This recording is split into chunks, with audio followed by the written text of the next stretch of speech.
And we are live. We are live. I've got John Michelle here. And guys, today, what's going on, John Michelle?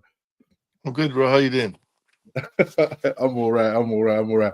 We've got something very interesting to react to, don't we? Michelle Oh Obama's yes. podcast.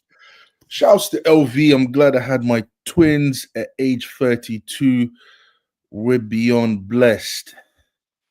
Mm. What?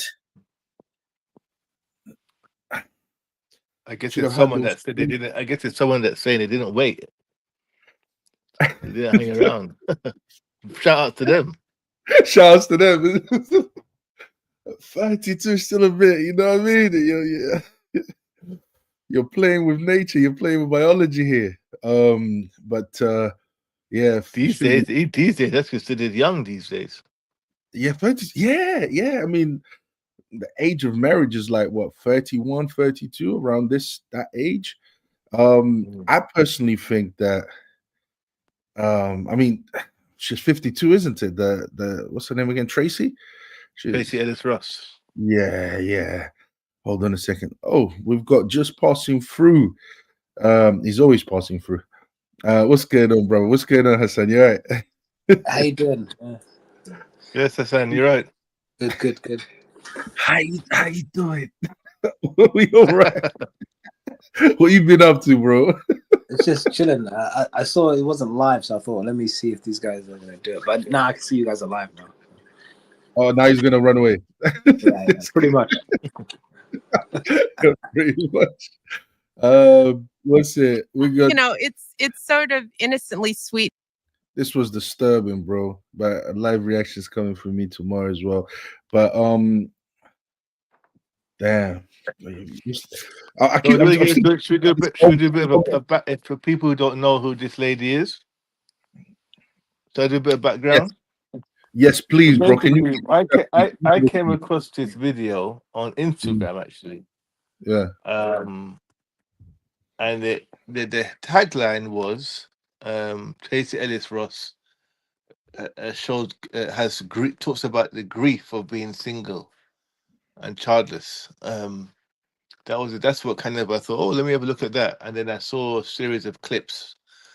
Saw some clips. I thought, you know what, I like to see the whole thing, so I went and found it on YouTube, and then brought it to the attention of the guys, and we thought, this is something we need to react to.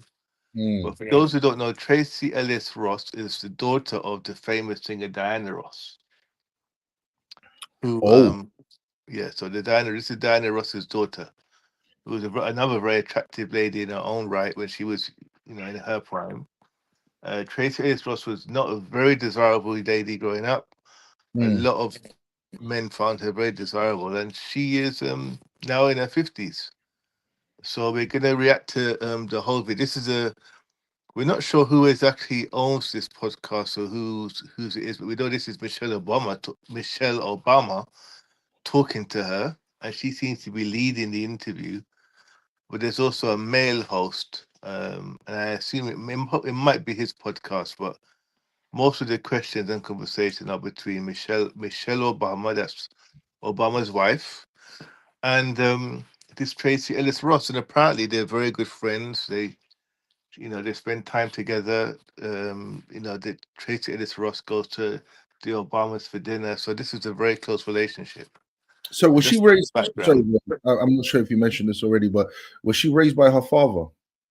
Tracee Ellis Ross. I don't know who her father is, to be honest. Mm. I know Diana Ross, I'm sure, is not married to the father anymore because she had a series of relationships with different people. So I'm not sure what happened in this particular situation. So I don't know if she was raised by the father, to be honest. Okay, because it looks like she raised a feminist, man. Yeah, I'll probably, if I was to do, if I guarantee, if I was to do a bit of research, I probably would find that relationship probably was very shallow. Fatherless. Yeah, probably. This was in the 70s, and Diana was at the height of her fame. So I don't know. Yeah. Yeah, I don't know what happened to her private life. Yo, LV, shouts to you, and thanks for that, bro. Because I didn't even know that background information, but I've just been, all I've done is watch the actual episode. I've watched the entire thing, and yeah. So I think we should get to it. But LV, look, man, congratulations on your twins at 32. But we need to get women to start having twins at 22 instead of 32. That should be the goal, man, because 32 is a little bit late. 35 is high risk pregnancy, man. Like, come on, guys. Come on, women. What are you guys doing? So All right. just a quick background. So she wasn't raised with her father because apparently her mother remarried another guy, and they was raised with 3 other step siblings. Then they got divorced as well. Yeah, so you see that her mother was marrying, divorcing at least 2 or 3 times in her life. So clearly not raised in a stable environment. That makes a lot of sense now, to be honest with you. Where should we start, bro? Because I know you've got some timestamps. Yeah, so I think so. Obviously, I think we need to start with what grabbed me, and that is when she talks about her regrets, basically, about what her regret is, and then we can go further back, go to the beginning of the video. We can get an inkling of why. We can break down why she may have these regrets based on the lifestyle that she speaks about. What her lifestyle in terms of what she did, what she has been doing in her the last 20, 30 years. So the first timestamp I think is I think I sent that to you now. So it's 30.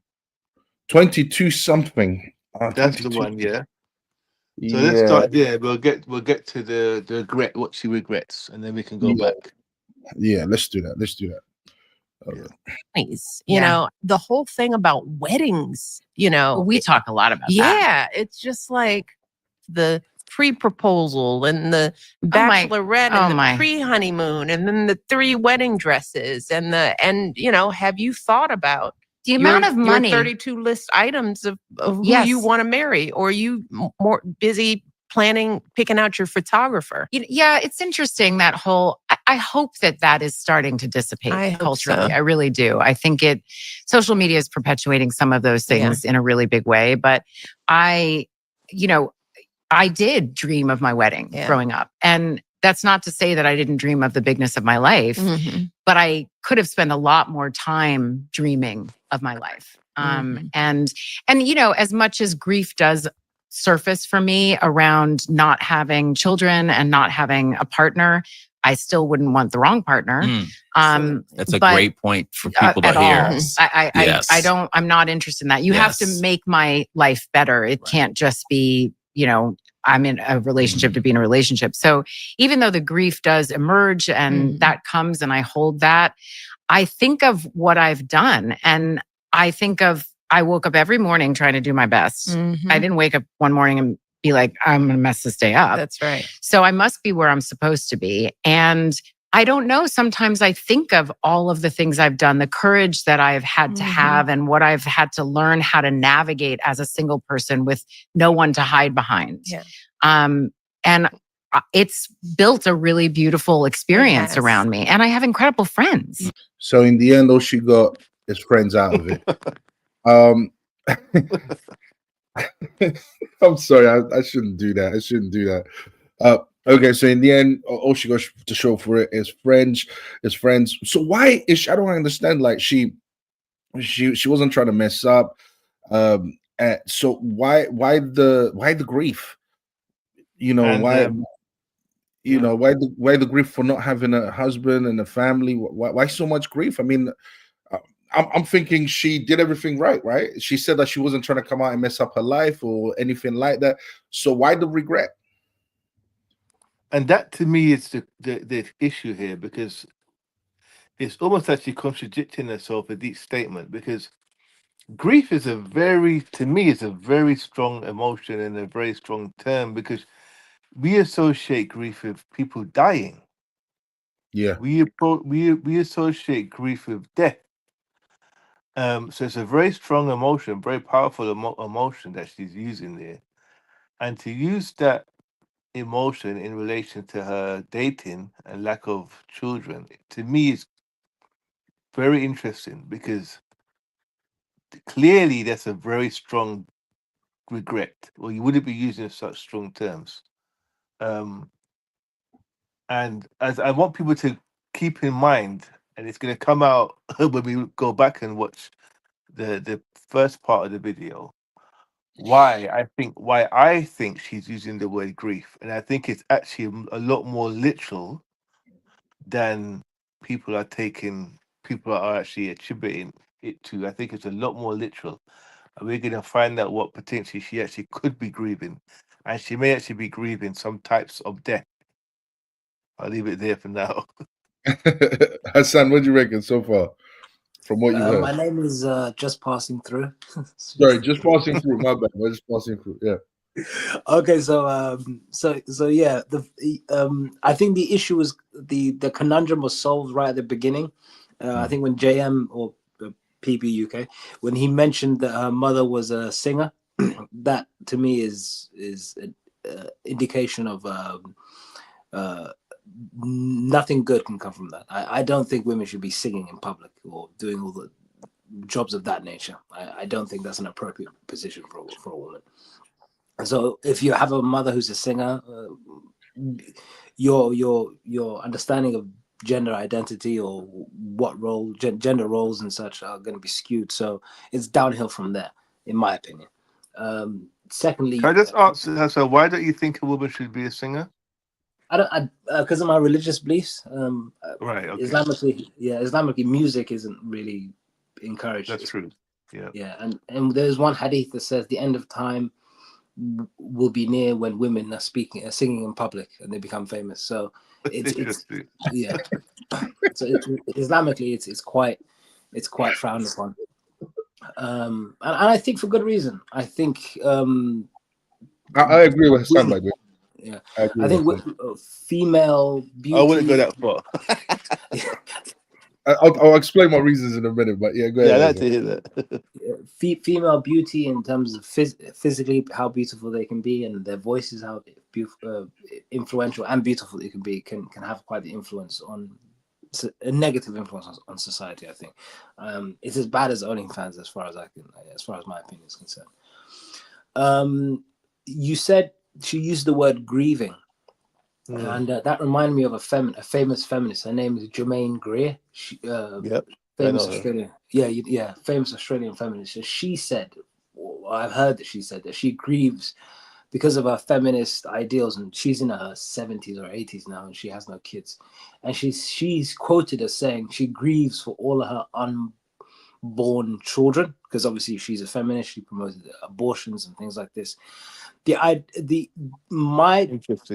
I think she uses the word grieve because, and I think Octavia said it's contradicting her. She's contradicting herself. She took the path that she believes to be best for her, so she should obviously be happy with the results. I think fools don't know that they're fools. I think this is the problem with individualism, I guess is the expression. I guess the idea... Yeah, I did to Rashid. Yeah.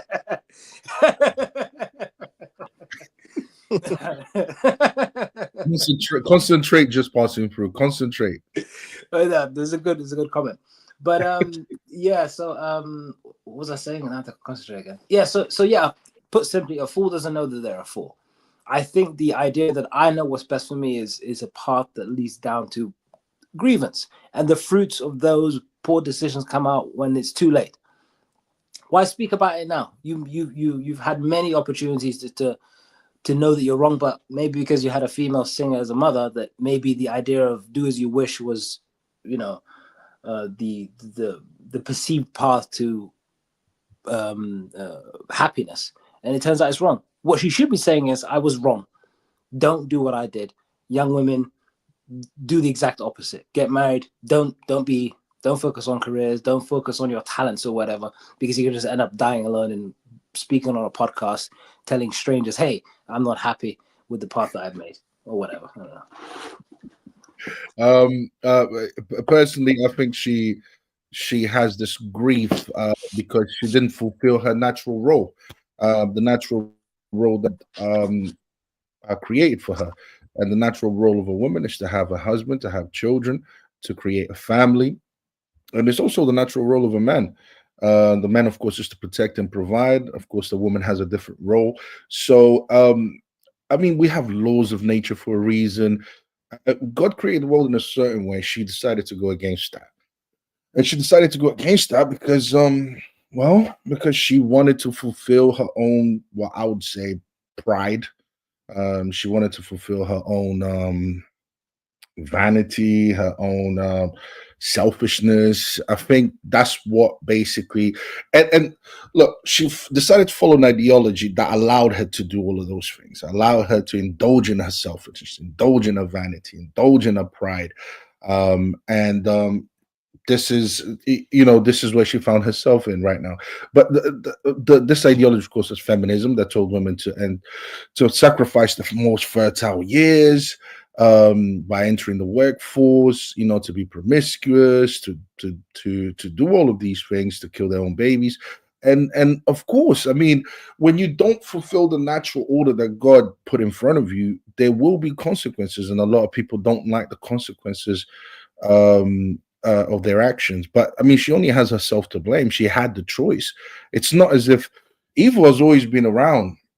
We can blame feminism all we want, but evil has always been around. She could have chosen God, or she could have chosen the world of these liberal ideologies, and she decided to not follow God. Now, Figgy said something about, and I think this is where the grief comes.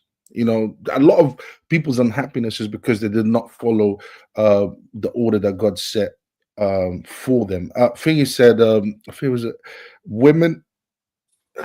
What's it? Did Hassan just say women singing are just as bad as OnlyFans? It's worse. No, I'm not against. I'm not against women singing. What I'm against is women singing in the culture that we are in, and singing the stuff that they sing about. I mean, when you enter the music industry, it's all about sexualizing yourself, and this is what most women do. Even those that don't sexualize themselves, the music that they sing is always about some kind of, like, I don't know, there's some kind of sexualization involved, or blah blah blah blah blah blah. So to me, it's like, for women to sing in the current environment, and the kind of, let's say we had a Christian world and everyone was Christian, and society only upheld Christian morals and blah blah. So I would say, yeah, we could have Christian singers, because everything that they'll be singing would be about Christianity. That would be no problem. But in the current, like, the world that we live in, if a woman is going to really get attention singing wise, it's going to be more for, sexual lyrics, how much she can sexualize herself. So it's not a good place for women. So no, I don't agree with women singing right now. Can I ask you? Yeah, cool. Diana Ross, from what I've heard of her music, she wasn't really over sexual. It was R&B, and I guess ballads, I guess. Yeah, and that's the point I was going to make. That's why I don't have to say. That's why I disagreed a bit with women. The whole women can't sing, because even in. Oh, I agree with Nelson that of late, of recent years, the whole music industry has just fallen into complete debauchery. It's very hard to find anything that's not debauchery. However, if you go to the history of singing, you got famous gospel singers like Cyril Vaughan and these people who were very the lyrics were would be considered very almost we talk about gospel singing, they're praising God, they're praising Jesus. I wouldn't put that in the category of sinful or wrong. And even you had women that sung about loving her husband, loving her man, and that type of stuff. I don't think there's anything wrong with that either. I don't think a woman that does that for a living is particularly wicked or wrong. And I definitely wouldn't compare that to OnlyFans. But yeah, I do understand that, as as time has gone on, that it has we do it now. It's mostly about the stuff that Nelson mentioned, but inherently, and I also think that to be able to sing is a God given to really sing. It could be argued that that's a gift. It's a gift because most of us can't hold a note. So that's my view on that. Yeah, I'll be honest with you guys. Look, you can even see how things have been progressing since Diana Ross. She had lyrics like "The baby love, my baby love, I need you, oh I need you, baby love." Right. But all you do is treat me bad, break my heart, and leave me sad. Tell me what did I do wrong to make you stay away for so long? I've been chilling with other chicks. I'm joking. Instead of breaking up, don't throw our love away. Let's do some kissing and making up. Don't throw our love away. Don't throw our love away in my arms, bro. I'm not hearing nothing about marriage here. All of my life, all of my whole life through, I never loved no one but you. But there's nothing Well, wrong with that. yeah. That's not immoral. What you think is not immoral? See everything Pure that she's evil. saying. Pure If I evil. was to compare it to today, if I was to compare it to today, listen, but this is what led to what we have today. This, I'm sorry, I hate to say it, but this is what led to. She's thinking about a relationship. She's obviously not married to this guy. And don't get me wrong, personally, to me, I would call this secular music. It's just how seculars basically live their lifestyle. They date this person, date that person. What I'm saying is, everything starts off innocently until it becomes what we have today. Dirty, which is what basically the culture that we currently have today. But yeah, I mean, that's why I would say I disagree. I'm not against a woman's talent or her ability to sing. I think it's absolutely beautiful, and I would love to hear women sing. But when women sing about what they sing about, I'm sorry, I can't support that, man. I really can't support that. Shall we go to the timestamp, the 16-minute timestamp, Just and get a 16 background? yeah. So this is she talks about how she lived, her life up before the regrets. So let's see what led to the regret. Yeah, let's see what led to this. Let's see what really led to these choice. Yeah, You like mean the just- assumption of yeah. Roe v. Wade Yeah. and the ability for a woman to find her own delight and pleasure Yeah. and choice around how she navigates dating Mhm. or how. Hold on. Can I just rewind a tiny little bit back, bro? She mentioned Oh yeah, Roe just a little Wade. bit back. Go back about another minute. Yeah. She mentioned Roe v. Wade and Listen. and talked about women fulfillment. 1442. Is that cool? Yeah, that should be all right. Yeah. Yeah. But I am. Yeah, I was about to say. Yeah. I was like, Tracee's, my girl. yeah, I mean, and the I do- tales I from do- the road. And I bring stories home. I She's bring back got to some Michelle stories. I'm like, what? what's happened in the last several months? And it's always eventful. it's always Yes. good. Well, the thing is, I stay open. Mm-hmm. I'm probably more Way open. open. Yes. Oh my God, that sounded so wrong. I didn't mean that, Mom. My heart, your family. my heart stays open. Your heart more literally open stays than it open. should. Yes. Yeah, that was Okay. hard. All right. More open correction. than it should be, but I do date, and it's a fascinating adventure out there.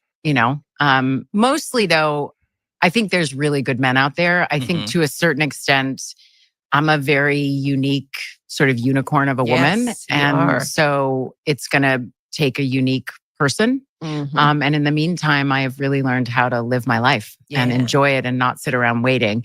I was saying to someone recently that I'm one of the first generations of choice, and it's Mhm. not anymore, Yeah. which really, there was a window and that has shifted. And I do think that that's going to change dating for women so much. When you mean you've been the sort of the product of choice. Yeah, You like mean the just- assumption of yeah. Roe v. Wade Yeah. and the ability for a woman to find her own delight and pleasure Yeah. and choice around how she navigates dating Mhm. or how one would navigate dating. And we're in a different world now. Right And I'm about that. curious what that will look like. It frightens me for younger girls because of many reasons, obviously. Mhm. But even with the systemic protection of Roe v. Wade, Yeah. I still was coming up against the cultural norms Yeah. of being a choiceful woman Mhm. and owning my own body and my own choices Pause. and what it is that I'm looking for in a relationship and the ability to negotiate You in pause, a Nelson, just a second. relationship. Bro, that was too much. Translation. I've had abortions. Portions, yeah. Just a quick translate for those who want to know what the word saddle is, what that word salad is all about. That's what she's basically saying. Okay. She Anyone had disagree? Nah, she had loads of abortions, bro, by the looks of it.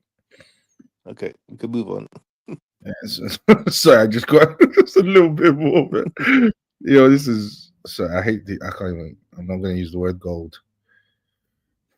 It's just diamond. Even with the systemic protection of Roe v. Wade, I still was coming up against the cultural norms of being a choiceful woman and owning my own body and my own choices and what it is that I'm looking for in a relationship and the ability to negotiate in a relationship what it is you want the relationship to be between the two of you, as opposed to what society says it should be. Well, that's different. I don't know that we're gonna lose that. I think women, we're used to having a say in our lives. Yeah. And I don't know whether the whole movement is about sort of reharnessing us, whether is it really about, and can that really reproductive work? rights? Can that really work now that women are educated and we're being raised differently? I mean, the truth is that fathers are modernized, right? I mean, mostly they are, and if you were to ask the average man, how are you raising your daughter? Because you love her. The average father that loves their daughter wants them to be excellent, and they want them to have opportunity and freedom. When you think about you don't want your daughter marrying some guy that chose her because he just didn't think about anything else and who believes that her body is his choice. Exactly. So I don't think a lot. And who believes that her body is his choice. Her body is his choice. That's what she just said. That's just scary. That's scary. So when we continue, yeah? Oh, keep going. Keep going. A lot of leaders are thinking about that. You know? Well, and they haven't been asked to, because I think it's not always a context that if it's an area that you don't have to think into, right? But I think there is it is a genuine regular thought process for me. It's one of the reasons, I mean, we've talked about this, that often I date younger men. And a lot of it is because... Let's stop on that, folks. Oh my God, we had a great dinner. We had a great dinner, by the way, where across the table, your husband goes, "But why?" And I said, "Well, maybe because I can." Yes, This is what I'm saying. Tales from Tracee's. It's fun. It's very fun to share. Tracee tale. But I'm sorry. But one of the reasons, though, that because I had to ask myself that question, I was like, "What is this about?" Yeah. Because I want a partner, and so often, and it's not just that I'm older. I'm also very embodied. I am a full, very whole person who knows myself, who is in charge of my life, and who lives a very full, just robust life. So it's not just age, it's like life experience and sort of a difference. But I had to ask myself the question, why? Why does this keep sort of coming up other than they're hot and gorgeous? There's that. But a lot of men my age are steeped in a toxic masculinity and have been raised in a culture where there is a particular way that a relationship looks. And anything that starts to smell of that for me, I did enough of it where I was controlled and felt like I was a possession or whatever those things were, or prize and I have no interest in it, and I will not do it again. I'm sorry. No, I was going to say, it's a general. Hold on, let me rewind a little bit just because JM kind of left. Rashid says she got too big on fame and money. The bottom 99% of men can't reach her standard. She should encourage younger women not to follow her footsteps instead of pretending everything is okay. Now, older women are too bitter for that. They're never going to do that. Let me just rewind a little bit because JM kind of left there for a little bit. That's okay. I heard. I just said a bad connection, but I could hear what was going on. Oh, okay. Whatever those things were, or prize, I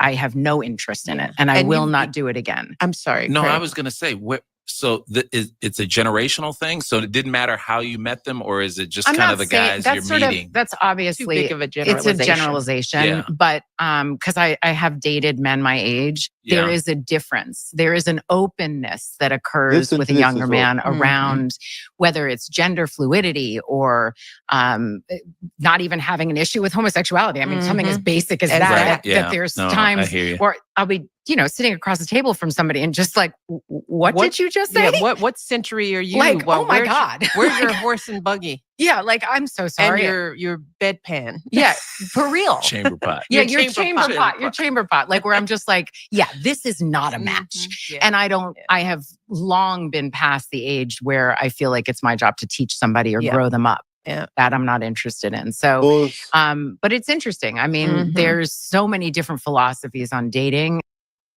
And she wonders why she's single at 53. Yeah, 52. What a surprise! It's a complete surprise, isn't it? I'm still wondering what the hell happened. Oh my day!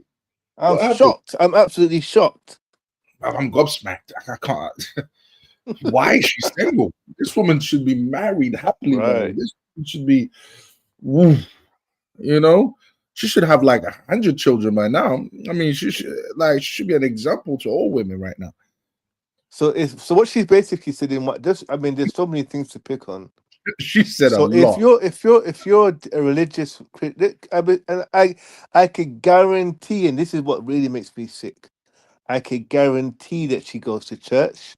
I could guarantee that God is in her mouth and Jesus is in her mouth when she feels like it. I guarantee it. But what she's saying also is that a deeply religious man who has very conservative views around sexuality, she said is immature, and it's not her job to teach that kind of man or grow him up. This is what she said. Hold on, I'm trying to and find she out. likes younger men because younger men, in her opinion, younger men are more accepting of this type of thinking. It makes sense why she would go for younger men. I mean, it really does make sense, because the younger men from this generation are growing up with this type of indoctrination, with the type of indoctrination that she accepted back in the 1960s. Sorry, 1960s, 1970s, with the legalization of abortion, the pill, and the sexual revolution. That's basically, I mean, she spoke really well of Roe v. Wade. She spoke almost like a fan, like she was so happy, like it was liberating for women. So she spoke really well of that movement there, which was when feminism really became the powerhouse that it is today. And she said that's where she's coming from. So the younger men that she kind of like can identify with are the younger men that because it took a while for for the younger men to be fully indoctrinated with this feminist ideology, and that's no wonder why she only relates to those men. No wonder why, because the older men would have been more in line with traditional roles that would have come from Christianity and the patriarchy that she's so much against, and yeah, so I think that it makes sense that she identifies more with the younger generation because of what this younger generation is basically willing to put up. They've been so feminized and indoctrinated. But the funny thing is, there's a man on that same table, and he seems to agree with all of their views. Every single view he agrees with. Yeah, no pushback. He's a cheerleader. Literally the cheerleader. Yeah. He is.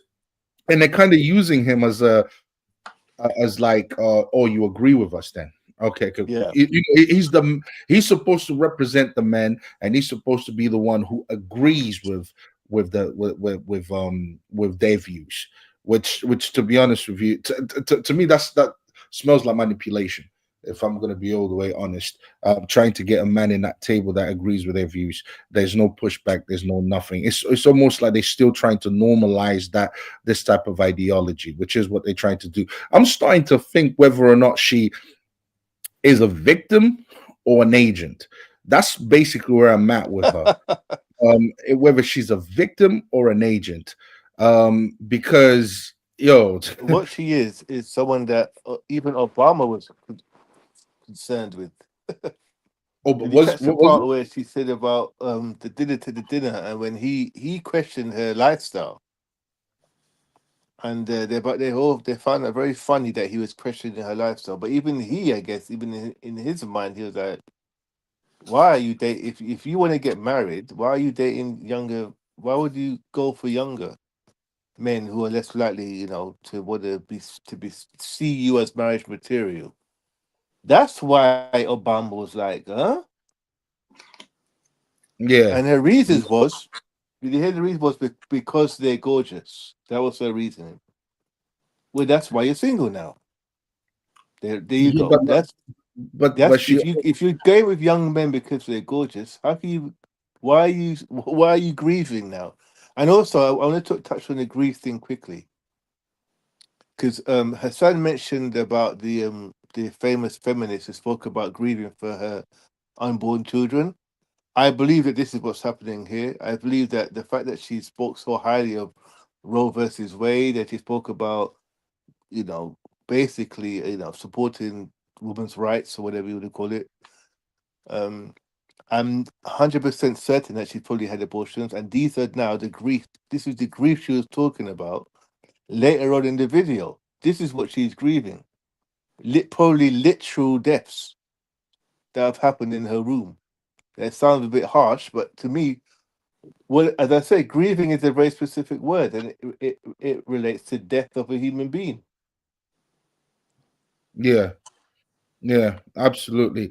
Rashid says the sad thing is that all her siblings have children. There's hardly any excuse for how she was raised. Sometimes it's a choice. Sometimes it's not even about how you were raised. How you're raised helps, but whether or not you're going to turn out like that, But interesting, she's the only famous one, though. That's the interesting part. She's the most famous one of her siblings. So what does that say? That's it. Are you saying she's famous because she's more in line with with the way of No, thinking? because the other siblings, nobody knows who they are. They're not famous. She's famous. She's an actress. She's a comedian. She used to be accused. She was in a very popular show. I mean, I think she's a poster child. I think she's a poster child to how to what liberalism wants out of the Western world, wants out of men and women in the Western world. This is what they call a woman for being fully fulfilled or being happy. This is it. She's the epitome of it. She's the poster child. A woman that lives a promiscuous lifestyle, because that's all she talks about. She apparently she dates a lot of young men, and so much so that Michelle Obama was very excited about it. And she likes to I hear, caught that as well, by the way. I yeah, caught that too. she likes to hear the tales. Very excited about that. Yeah, very excited that she tells after about 8 months of being out there getting smashed, I reckon. But the thing is by younger men, of course. Um, as if one of those young men are ever going to take her seriously. That's never going to happen. So she's obviously living an extreme promiscuous lifestyle. And by the way, these men include men like Harry Styles and Nas. Wow. Harry Styles. That's the people she dated, Hassan. Harry Styles and Nas. Okay. Nas being there.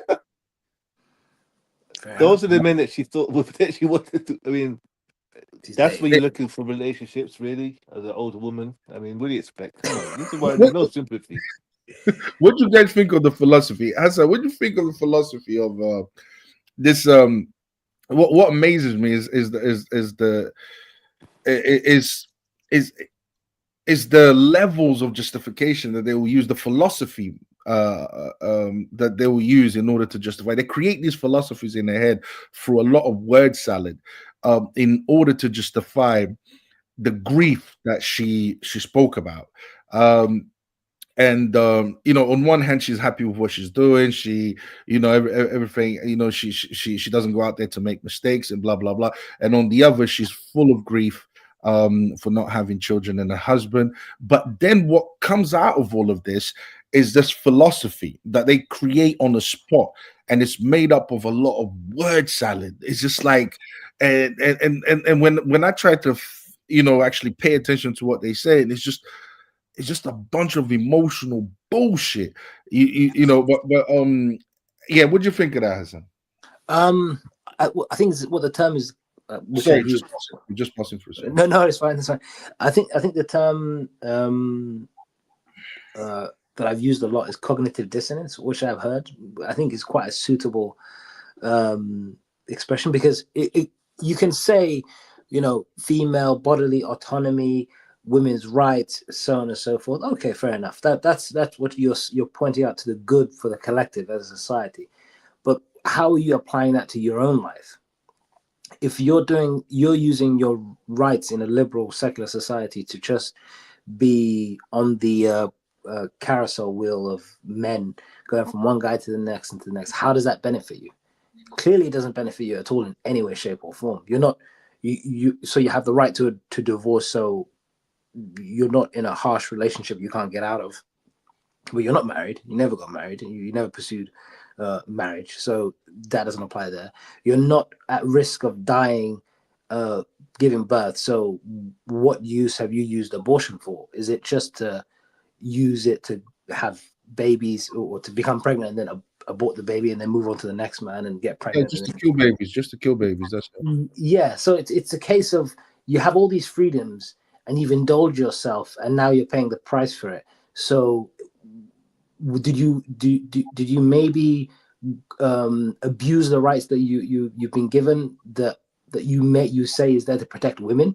When it comes to questioning your own actions, you refer to women's rights rather than what actions you've done yourself as a woman. If I can put simply, it's I have these rights, they're important, but not accepting the idea that they've abused those rights to put them in a position where they're just, I guess, grievance or whatever. I'm glad, on a personal note, that she doesn't have kids, because she probably raised kids like herself. Just more people with really absurd beliefs that go on.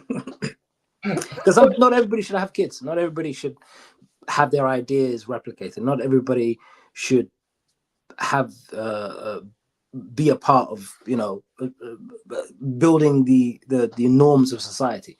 And so put simply, I'm glad that she's reaping what she sowed, and it's not ending well for her, to be honest with you.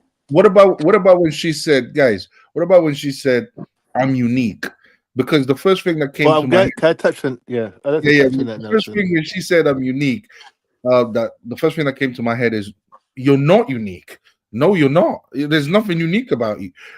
What would you reckon, Jay? Well, I was just gonna kind of touch on that, but to me, what you're seeing there is an attractive woman, no doubt, especially when she was younger, full of ego. That's why she gloats about the ability to date younger men. If you want to come across a woman that really wants to kind of show out and show her value, they're the ones that will make a point of letting you know and the world know that they have the ability of dating younger men, because they understand that that's not the norm. They understand that most young men are going to want to date someone younger than them. They understand that. So when they break that mold, they're like, "Oh, that makes me unique." That's why she used the word unique, because, and you can see how continually doing that, the ego would build.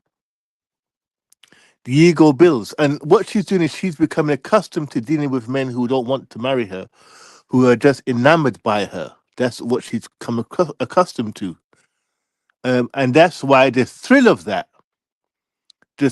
having men that are enamored by her, younger men that are enamored by her, has led to her becoming childless. And because, as the great Kevin Samuels said, as a woman's ages, unfortunately, her worth in the sexual dating market, it decreases. And this is something that has been proven again and again. And what we're seeing is someone that has outgrown the market and didn't cash in when she had the ability to. It's a typical example of what he used to talk about. This is a typical example.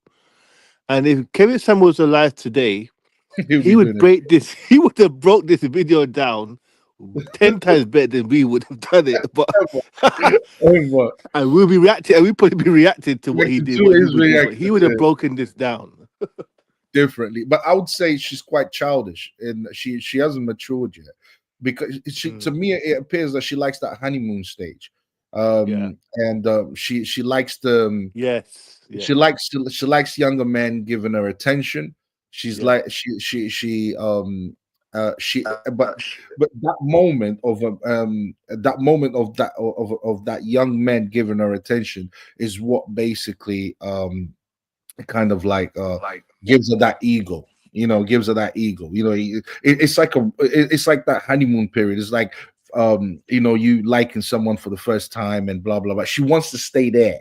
This is why I say she's quite immature, because she wants to stay in that little box there of, you know what, he's liking me, everything is sweet, everything is whatever. She doesn't want to grow out of that. She doesn't want to grow with a real human being. That's why when I hear her talk about, or when I hear her philosophy or her view in life, or what she thinks a person should do in order to grow as a person in the dating world, I'm like, what are you talking about? You're extremely immature. You don't want to deal with the actual person themselves. You don't if you want to grow with a person, you don't only grow when everything is good and sweet and rosy and all of that. It's through the hard times where you have to be patient, where you have to understand them, where you have to sacrifice. That's when you grow. That's when you start understanding the real human person. She wants to stay in that little pocket there. She wants to stay in that honeymoon period, and she never wants to leave that ever. And she has created all this psychobabble nonsense that she and Michelle like to talk about, because Michelle sounds just as degenerate as she is, and I really can't stand. Michelle is living vicariously through her. Yeah, a lot of women do that, by the way. A lot of women they live by. That's why you have people these very ratchet rappers with huge followings, because the women live vicariously through these types of women. But I can't do it. I don't have the ability to do it, but she can do it. So let me applaud her doing it. Let me live vicariously through her. And Michelle Obama has been living vicariously through Tracee Ellis Ross for years. You can see this. She's been doing it for years. Yeah, years. Yeah. A bit like her mum singing those songs of how many men that she's been with and fallen in love and fallen out of love. I mean, as I said, I don't remember Diana Ross singing about things like that, if I'm honest. Okay. I she did, that wasn't the age where women were singing about having multiple partners. So I don't know if that's the case. Fair. But her lifestyle definitely reflected that she had many men. Yeah. Well, hold on. Sorry, bro. Let me just say this. I think it's a real problem when you've got someone like what's her name, Michelle Obama, who has a husband, who has been who has been living a traditional lifestyle for the most part, as far as I can see, and yet is living vicariously through this old hag over here who's been living a lifestyle. But she's still okay. She's still attractive. For 50. Yeah, don't get me wrong. Listen, guys, listen to all the women listening to this. Listen, a man will hit. Listen, but she's not a bad-looking woman. I wouldn't call her a hag. Not saying that. Okay, here's what I'm saying. Yeah, all the women, please understand this. It's not a flex trying to get a young man to be. It's not a flex, because a young man will be. Trust me, they will. That's how they are. They will have sex with you regardless. You don't have to do much. You don't even have to be that pretty. A young man will do it. Okay. So a young promiscuous secular man, of course. But this is what I'm trying to say about what's her name, Michelle Obama. Michelle Obama, when she does that, she's encouraging that behavior, because all the younger women watching this, though, they already living her lifestyle. That's why when she said she's unique, I thought, what unique? Your lifestyle is a reflection of how most young women in the West are living their lifestyle. So what are you talking? There's nothing unique about what you do, sleeping around with young men. That's what all these chicks do. So or trying to get attention. I disagree with that, actually. hold on, or trying to get attention from young men. It could go from sleeping to trying to get attention to trying to sexualize themselves in some shape, sort of way. This is how I hate to say it, but this is how a lot of these young women in the Western world believe in and are living like. And that's why I turn around. That's why I'm looking at her like there's nothing unique about you. Absolutely nothing. Nothing about your lifestyle is unique.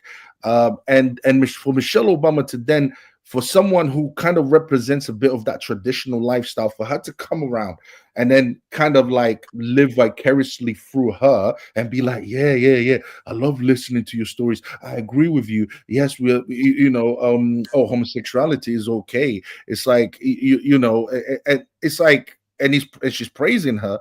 I'm thinking that's dangerous because that's validating her behavior. I think Michelle Obama is more dangerous than she is because we already know women live her lifestyle. But what Michelle Obama is doing, she's kind of giving that stamp saying that's okay. Go ahead, do it.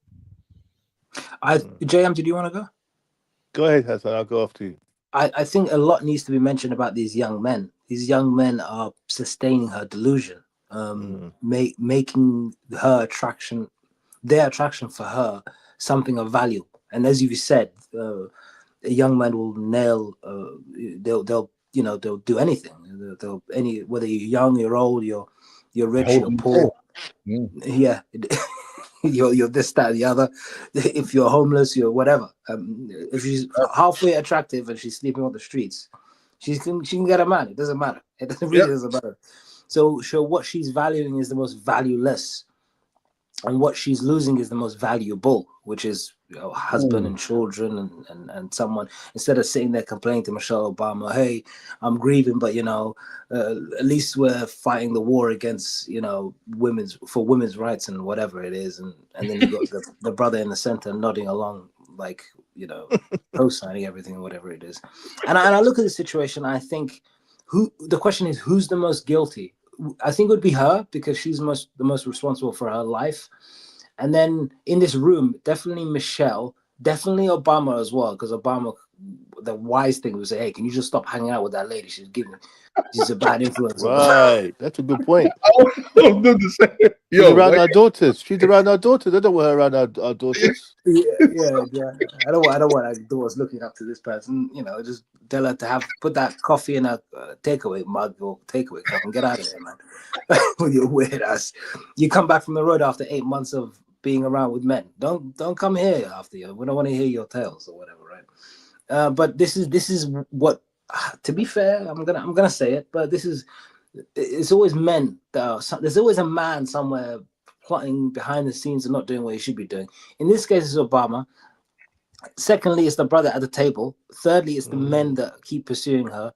So all these men need to take some responsibility and have an understanding of how they should interact with women, and just say, hey, you've wasted your. What was it that I heard someone say once? You failed in life, or something like this. So they need to give that. And it's good for everyone. Then there'll be less grieving involved. There's less grieving involved, But yeah. Yeah, good points.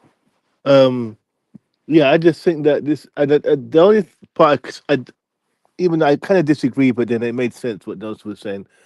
My initial disagreement was the fact that in some ways she is a bit unique, because there's not many women of her age that can get the likes of Nas and Harry Styles. So in that way, who are older than them. So in that way, she is unique in that sense, because there may be and also I don't even think that middle-aged women, generally speaking, are actually getting younger guys. I don't think that happens. To be honest. So yeah, I don't think that happens as much as maybe we think we do. I think they generally are left alone, if I'm honest. Which is why, again, these types of women are very celebrated, because they're doing things that's why Michelle Obama is giddy listening to these stories and, clapping and laughing and giggling, because she realized that something that she couldn't do, but she's doing it because she's attractive and whatnot. So it's celebrated. She's celebrating a lifestyle that she wishes she could do, what she can't do because she's a married woman, and that's a dangerous part to me. I would say, what's her name? The reason why she can date someone like Nas or Harris or whatever, all these young guys, is because I don't necessarily think. I'm not saying. Listen, I'm not saying she's bad looking. She's not bad looking at all. And look, age hasn't been that bad to her, so what I would say is it's more because of who she is. It's more because of the fame. It's more because of she's a big time actor. She's been in the industry for a very long time. It's who she is. It's status. A young man will sleep with a chick for those reasons too. It's like, oh, she's Hollywood. She's a big actor. Yeah. I don't mind that, having that on my belt. You know what I mean? Yeah, I don't mind one day say, I did that. Yeah. It's a flex. Sleeping with her. So it's not, take away the fame, strip away the fame, strip away all her accolades, strip away all of that, and just have her as a general. Yeah, I mean, there was still, Nas he's not going to stop the Bentley. You know what I mean? He's going to continue rolling. You know what I mean? Like, I've got better chicks to go and see, better older looking chicks to go and see. So at the end of the day, yeah. And going back to what's her name? I think you raised a really good point about Mr. Obama. Yeah, Obama, come on, man. Control Michelle Obama, bro. Like, you have to control her. You have to put a leash on that. You know what I mean? Because, and this is why I'm like, I'm a bit suspicious, because I think both of them are, they push the same ideology. I'm gonna try and view Michelle Obama and Barack Obama as just normal people, right? As normal people, you should be telling your woman, what the hell are you talking about, old hack? What are you doing? What are you doing? She's a bad example for her children. We don't agree with her promiscuous lifestyle. We don't agree with what she does.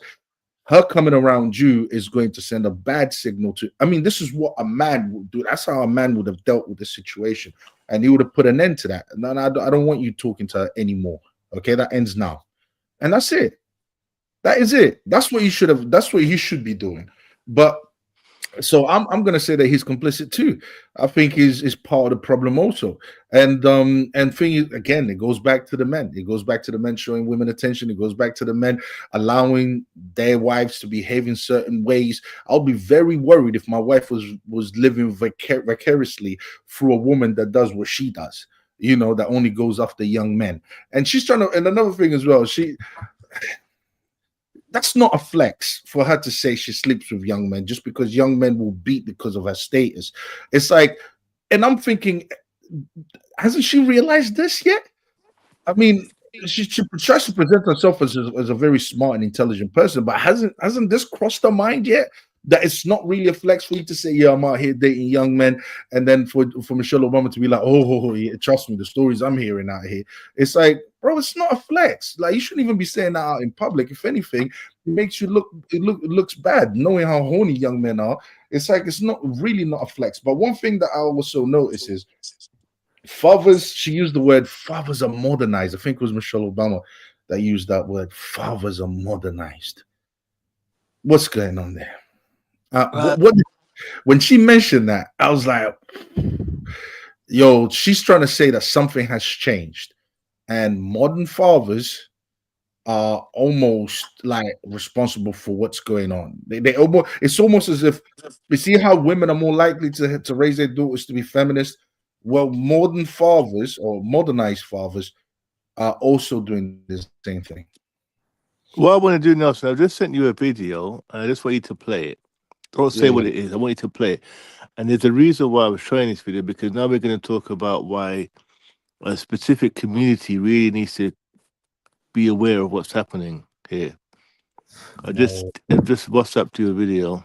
Yeah. Before you play it, can I respond to what you said, Octavio? Yeah, go ahead. So you said, why doesn't she realize that this is not a flex or whatever? I think because she has negative reinforcement. The thing is, the people around her, I think this should be more of an intervention rather than a celebration of her path that she's taken. Yeah, Michelle Obama is one of them. And society to a certain degree has reinforced this and so on. It's the path that it's going. I think you said Obama needs to get chinned or something.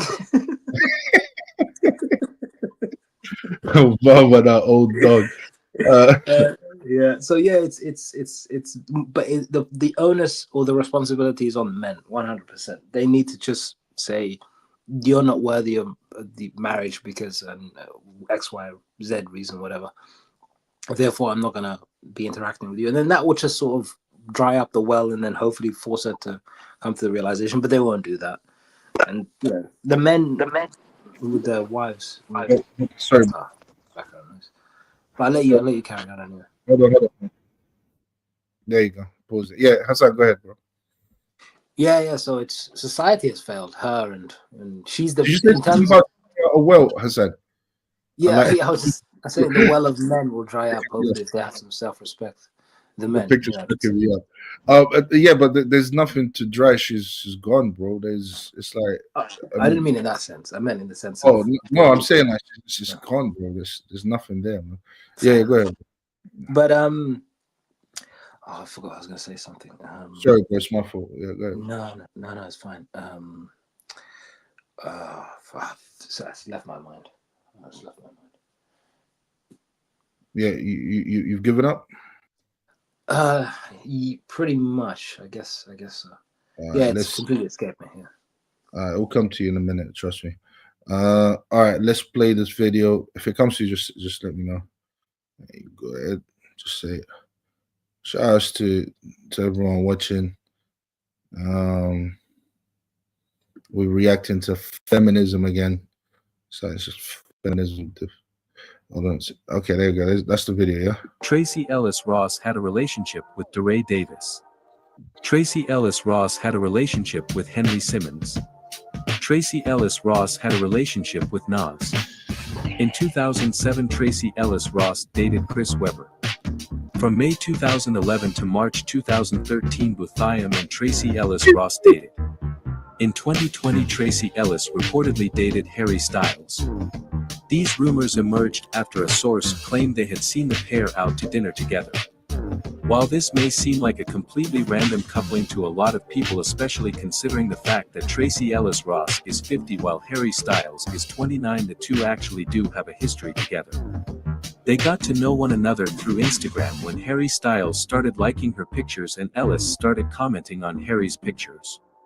They ended up in each other's DMs, and Ellis even attended Harry's concert in LA that same weekend. Tracee Ellis Ross had a relationship with DeRay. Yeah.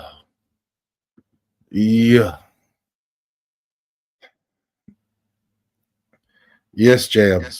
Thoughts? She's been around. This is why when I hear feminists,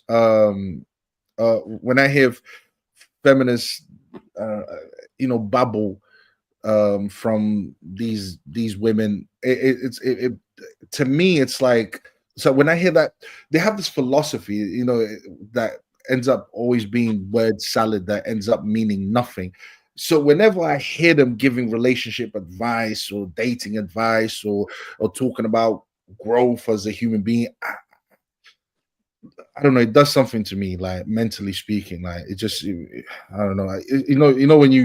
When Hulk, when Hulk switches and then it becomes that monster. That's what it does to me. It's like a big headache that I can't listen to it no more, because nothing that they actually say has any substance. It looks like she's been living a promiscuous lifestyle. It looks like she's been targeting young men. That's all she's been doing. Look at the result of it. Look at now. Now she's single, in her words, childless, in her words, childless and single, and grieving over that. After all that, because I think she realized one thing. She realized that all these men, and this is what a lot of older women are understanding, they don't really like me.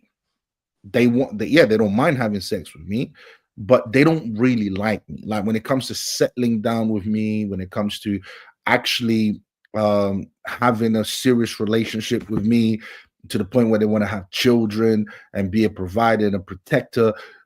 They don't really want me for that. They don't really like me for that, because a lot of the men that she dated, first of all, they don't need her financially. They've got their own money. And there's no way they would have ever chosen her. And I don't know if it's delusion. I don't know if it's perversion, why she keeps going after young men. I don't know what it is that makes her keep doing that. I think it's a mix. Well, she said that. She said, she gave the answer. She said, because she can. Remember, Obama asked her, why do you do that? Why are you doing this? And her response to Obama was, because I can. Yeah, but what is that? That was the answer. So you got the answer. It's like, so what if you can? Yeah, but this seems like a female version of the red pill. This might as well be a fresh and fit episode in terms of the dynamics. It's the exact opposite. I can, so I do, and I wish, and I can do, and my right, and modern society, and men, and that. It's the same thing, and reaping the same seeds, as reaping the same crop, I guess. Sowing the same seeds and reaping the same reward, in a sense. It's delusion. It's propped up by opportunistic men and opportunistic people, and people living vicariously through them, and such.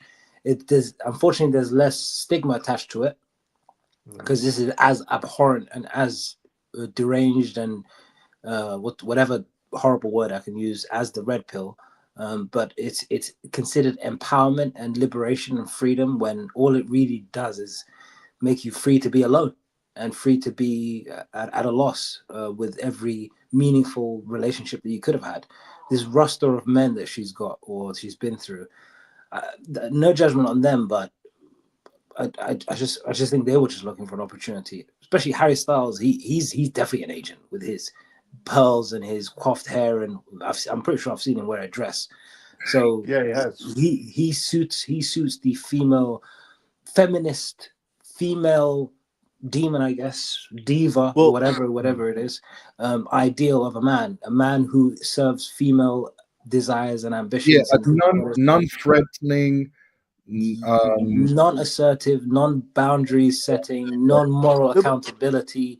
Everything is you, and you love you. But she said it, guys. Remember, she said it. She said the young guys are very open when it comes to gender fluidity. So she was specifically talking about Harry Styles when she said that, and she found that refreshing. But the young men were very were gender fluid. She found that very refreshing. But that trans ideology comes from feminism. Feminism pushed a lot of that into society. So what she could be talking about there is indoctrination. She likes the young men because she likes the type of indoctrination. So the kind of indoctrination that they've been indoctrinated with, the kind of ideology that they've been indoctrinated with, which. So in that case, what she's really saying, and it's just that she was never. Her intention was never ever to marry. That's why I was like, is she an agent? Is she a victim?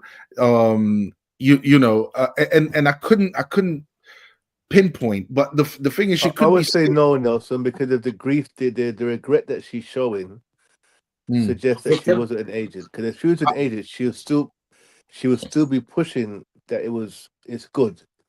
I don't. Now she's using words like grief and regret. I say victim. Just that she was one. That's the victim and regret. Like when she said that, I think whether you're an agent or not an agent, you're gonna feel those things regardless. Because what you state publicly is a thing. Yeah, that's exactly. That's why I was just like, nah, she can't be an agent. She's really just being that. That's what I was thinking at first. I was like, okay, but then she's saying, oh, I identify more with the new generation because of gender fluidity and how they're more open to these things and blah blah blah blah. So I'm thinking, okay, so there's a part of you that wants to that thinks it's okay to do all of these things, that thinks that wants to experiment these things, and she's very much anti the patriarchy. That's how she came across to me. She was very much anti that. I mean, I'm not surprised that her relationships haven't worked because she's not living in reality. She's trying to mold reality, to suit her needs or suit her wishes, but to suit her fantasies, feminist fantasies that she has in figures. So, you're right. Like, it's kind of like, what is she? What is she? Because she identifies with these guys, these younger guys that are into gender fluidity and all of that, but at the same time, you know, she's she's saying she's feeling grief and I think a victim can have grief and yet perpetuate their own demise. I think ultimately she's a victim because she pays the highest price. Doesn't mean she's innocent. Doesn't mean she's without guilt. Doesn't mean she's without responsibility. I got some background noise. I don't know, some feedback. But ultimately, she's the one that pays the price. And it's possible that the prisoner can build her own prison, right? She's a prisoner of her own desires, her own ambitions, and it's facilitated by men like Nas or whatever, or Harry Styles or whatever it is. So, and when I say she's a victim, I'm not saying that she's without guilt. It's just that this is how can I say? Society has convinced her, and probably her own health self. She's a victim of her own ego and a victim of society to a certain degree. Not to say she's without guilt, but if she was to accept that life is finite, especially for a woman, let's be fair, a woman, a man of her age could still get married, have kids, and be fine. She can't. Woman, what did you say? Geriatric birth after 35, and 35 is not really. Bro, she's past menopause, man. Oh yeah, or whatever. She's old. Yeah, so if she accepts the limitations of her being, that she's not a female god or deity, because ultimately this is what it goes back to. It's paganism in some form, in my opinion. And then if the men around her, or if she says this man is not suitable because this is not what a man cannot sit there and say, gender fluidity and whatever these weird terms are acceptable. So all she needs to do is come to the realization of herself that she's finite and her time is finite and she's not unique. Because there's a lot of beautiful women out there, a lot. See them every day. Go to the shop, go get on the bus. Beauty is it's plentiful. So not unique in that. I'm married, so I don't see it. Oh, that's amazing. Nelson, load it, just quickly, Nelson, can you load up the video? Yeah, I got it. I got you already. Carry on, Hassan. Sorry, carry on. Let's wait till Nelson load that up. Yeah, I'm not looking, so I don't pay attention to those things. That's very noble, and wise, So one, come to the realization that she's limited. Two, that she should not choose men based on how much they can please her. Men are not at your pleasure, whether it be in their beliefs, in their practices, in their whatever, gorgeous or whatever she said. Men she's basically a female Myron Gaines to a certain degree. I can't see her as any other way. It's sexual gratification. Yeah. Men are to be used, it seems like, pretty much to either reaffirm my beliefs or to fulfill my sexual desires. All right, cool. Yeah, that's a good point, Hassan. I think she's living for her ego. She's living for. I said ego. Yeah, bro. Sorry, bro, but that's what's really happening here. She's just living for, this like pride, ego, and all of that type of stuff. That's what she's really living for, and the sense that I don't know. I think she gets off of getting young men because it gives us some sense of importance in some way, some kind of vein, maybe to do with vanity or something like that. And I think that's what she's living for, because she can't be living for a man because no man's going to want her. She's way too old. Not for mother, wife, second marriage would be all right. Yeah, exactly. No one's going to want her for those reasons. So I think she's like, it's almost like it's like she's living out the consequences of her choices in life, and she's given her life to it now. She's accepted the fact that no man's ever going to want her. And now, guess what? I guess all I have left is my pride that got me here, my ego that got me here, all of that got me here, and all I can do is just keep doing what I'm doing because it gives me a buzz. It gives me some kind of I don't know, sense of fulfillment, I guess. God knows what kind of stuff she's getting up to. Hold on a second. Let me just play this video. Just to add, she'd be a perfect example of a woman that should get a missile marriage. I'm just saying. She should be what? She should be what? Say that again. Yeah, I mentioned it a second ago. It went past, but she's a perfect example of a woman that should have a missile marriage. She You're too late, bro. You're too late. Don't bring that away. I heard the episode. You're too late. You're too late. You're too late. Second wife, no problem. We might as well be missing her what she's doing, bro. But the thing is, you're too late, Hassan. You could have joined us yesterday. You didn't want to. Hold on a second. Is it this one, Jem? Yeah. All right, let me play this one then. Hold on. As white supremacy, because it does its work. So I have to talk about institutional racism no more. We don't got to talk about that. All we got to talk about is what mindset Black women and some Black men have that keep the family from even forming in the first place. When you got women talking about, I ain't helping no man and I don't need him and I can go and I can have babies by myself. I just did a show on Tracee Ellis Ross. Yeah. I just did another show on Rochelle Carey. She's 51 with a baby she done adopted and living in her mama and her parents. That sounds crazy. That sounds insane. Stop it. And thinking that that's a family unit. That's the new family unit. A single mother with children is the new norm in Black culture, and that's supposed to be a family unit. It is not a whole unit. That is a broken unit. Mm-hmm. It's broken. It's not a family. And Black women have been brainwashed to a certain degree, because a lot of it is willing now at this point. You know what it is, and you just keep doing it. And it does the work of white supremacy. So that's why I say white supremacy. That's why the title of the book, the subtitle is The Lies of Feminism and the Road to Recovery. The road to recovery. How do you recover it? Because I talk about the issue, but then I also talk about the solution for women. Chapter 5 is literally the turning point in the book because there are 10 chapters. I chose chapter 5 to be the midpoint because this is where we talk about the solution to the issues, how to recover yourself.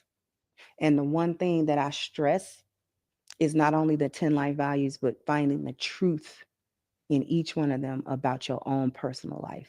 I encourage the women to think about, in a truthful, honest way, what is your spiritual integrity like? What is your health like? Stop it with the body positivity. Baby, if your gut hanging to your knees, baby, this is not good. If you have diabetes, this is not good. If you're suffering from high blood pressure or any of the health issues that derive from obesity, this is not good. Yeah. If we as Black women are talking about self-love, we got to start there. We got to start with what's inside of us. We have to start there. The truth is how you actually recover. Because if you're going to continue to lie to yourself, you just might as well forget it. If you're going to lie, if we're going to lie, we got to tell the truth. And then I'll go on to talk about not only getting out of it and recovering, but how to stay in that mindset of excellence. Yeah. How to do that. You're going to meet challenges. The society ain't ready for that. They're going to keep telling you you're doing something stupid. I get called a mammy every day. Do you really? I mean, I know we all catch heat online, but you so sweet. You such a sweet woman. Them hyenas don't care about that. Like you a man. You tripping. You sucking up to these Black men. It ain't nothing. Da, da, da, da. So the whole book is really a love letter to Black women, because sometimes I think because I'm so hardcore on my channel that it can come across as if I don't love Black women, and I do. And I prove that I love you because I'm willing to tell you the truth. Truth is a love language. People that are looking out for you, they tell you the truth. People that don't care, they just lie and tell you what they think you want to hear and whatever. They don't care about whether or not you're edified.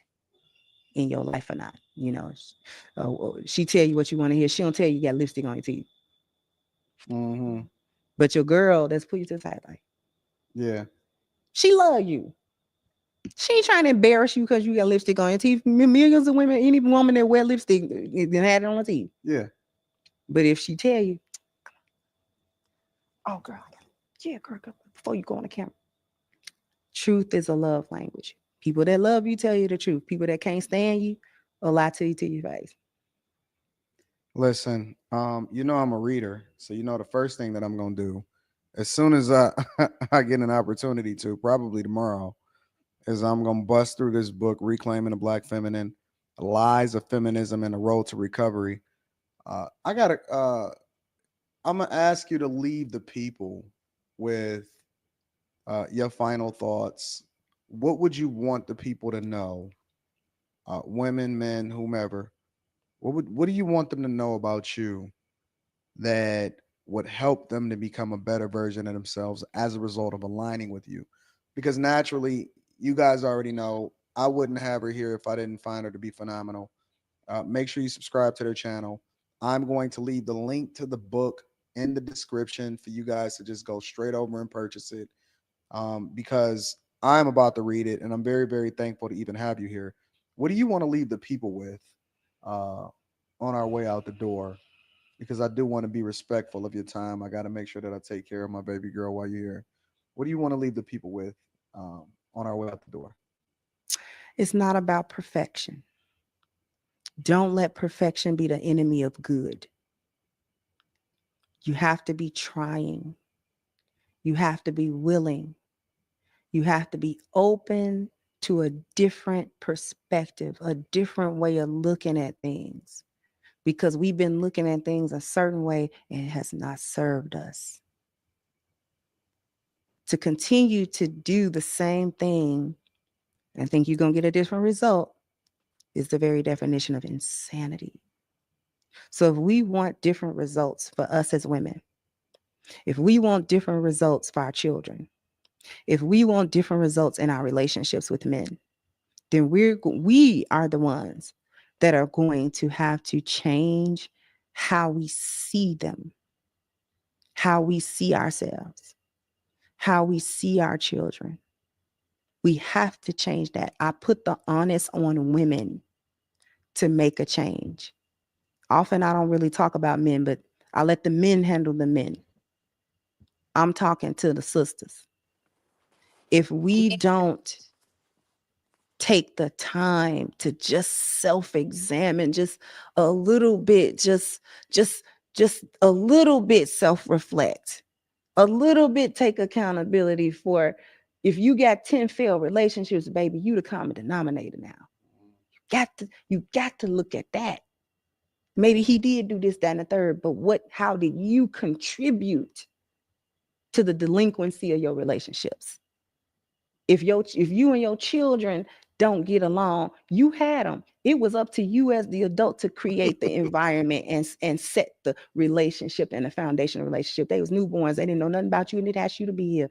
If you set the foundation wrong and now you can't get along with your kids, you got to look at you. It ain't they just a bad kid. You got to look at, how did you contribute to the delinquency of a minor? How'd you do it? We just got to self-reflect. That's all I ask. Be open-minded, open your heart to those changes, to looking at yourself. It's not about you being a bad person. It's about you being a better person. And that's what I would leave you with. Okay. Boy, does it Tracee need to hear that whole message? Tracee needs to hear that whole message. Oh, Tracee. Oh, yeah, absolutely. But I was so focused on the lipstick, I kind of forgot. Hassan, what did you think? That lipstick was busting. Okay. I know I had something I could actually say for him. I know exactly what he's thinking. You probably don't, but go ahead. Should I say it? Yeah. She shouldn't even be sitting down talking like this. That's the first thing that Hassan is thinking. She's wearing the hijab, the lipstick. That's a problem. Where's the husband? She should be at home, taking care of the children. Hassan, how am I doing? Not well. I'll tell you why. Go ahead. Because if I hadn't watched the car crash, which is the show with Diana Ross, what's her name? Tracee Ross. Yeah. I may have said what you were thinking, and to be what you said, what you think I was thinking. But you're right. There's nothing wrong with what you said. Sitting with a man that I assume is not a husband, doing a podcast and what have you, lipstick and so. You're right in every sense. I'll be honest with you, 100% right. So I would say, but when I see what she says and the truth in what she's saying and the value in what she's saying, it kind of makes me angry for some reason, with Obama. I don't like that his wife has got a platform to spew her nonsense. I don't like the fact that her wife is associating with Diana Ross's daughter. I don't like the fact that Diana Ross's daughter, Tracee Ross, whatever her name is a person who's really confused and lost in life and has the platform to amplify her path to hell, pretty much a living hell, and I guess a hell after that as well. I really think the whole thing is tragic. I think Obama should have done better to control his household. I think Tracee Ross really needs to take some time to reflect on her actions and to see what the path that she's taken has led her down, and say everything I've done in my life has led me to this point. Let me do the opposite, because this is horrible.